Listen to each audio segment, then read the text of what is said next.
नमस्कार। हरियाणा की राजनीति में इस समय हलचल है। भारतीय जनता पार्टी और दुष्यंत चौटाला की पार्टी जो है जजपा, उस उन दोनों में कुछ खटपट चल रही है। भारतीय जनता पार्टी ऐसा लगता है कि दुष्यंत चौटाला को झटका देने के मूड में है। उसकी वजह जो दिखाई दे रही है सामने कि आदमपुर का उपचुनाव हो रहा है। कुलदीप बिश्नोई ने कांग्रेस छोड़कर भाजपा ज्वाइन की और उसके बाद विधानसभा से इस्तीफा दे दिया। वहाँ से जो उपचुनाव हो रहा है उसमें उनके बेटे को टिकट दिया है, बीजेपी ने लड़ रही है। लेकिन बीजेपी इस उपचुनाव में जजपा या दुष्यंत चौटाला का कोई इस्तेमाल नहीं कर रही। न उनको कैंपेन में बुलाया जा रहा है, न तो पोस्टर बैनर में कहीं उनकी पार्टी का और उनका नाम है। जबकि इससे पहले जो दो उपचुनाव हुए उन दोनों में दुष्यंत चौटाला से न केवल उनका उपयोग किया था बल्कि उनसे कैंपेन भी करवाया था बीजेपी ने। इससे चौटाला और उनके साथियों के मन में लग रहा है कि बीजेपी कुछ न कुछ सोच रही है, क्योंकि सोशल मीडिया पर कैंपेन शुरू हो गया है 2024 के चुनाव का। 2024 के चुनाव के लिए जो कैंपेन चल रहा है उसमें कहीं भी जजपा या फिर दुष्यंत चौटाला का नाम नहीं है। इस पर दिग्विजय सिंह ने ऐतराज़ किया, जो महामंत्री हैं जजपा के और इनके भाई, छोटे भाई भी हैं दुष्यंत चौटाला के।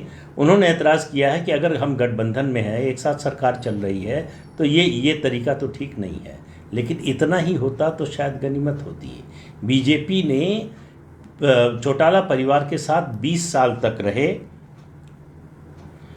दुष्यंत चौटाला के निजी सचिव महेश चौहान, उनको बीजेपी में शामिल करा लिया। वो 150 अपने समर्थकों के साथ बीजेपी में शामिल हो गए।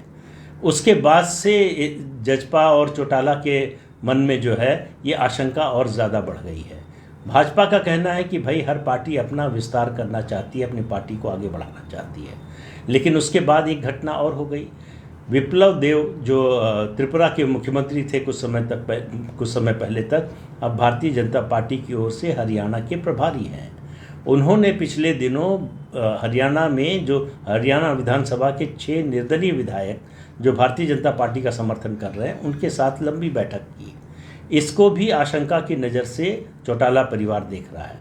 उनको लग रहा है कि बीजेपी अंदर खाने तैयारी कर रही है झटका देने की, क्योंकि उसकी 90 की विधानसभा में 40 सीटें हैं बीजेपी के पास। अभी एक ये बाई इलेक्शन जीतने के बाद आदमपुर का, जिसकी पूरी उम्मीद है जीत जाएंगे, वो 41 हो जाएंगी और 6 जो निर्दलीय हैं उनको मिलाकर 47 होते हैं और बहुमत के लिए विधानसभा में 46 चाहिए होंगे।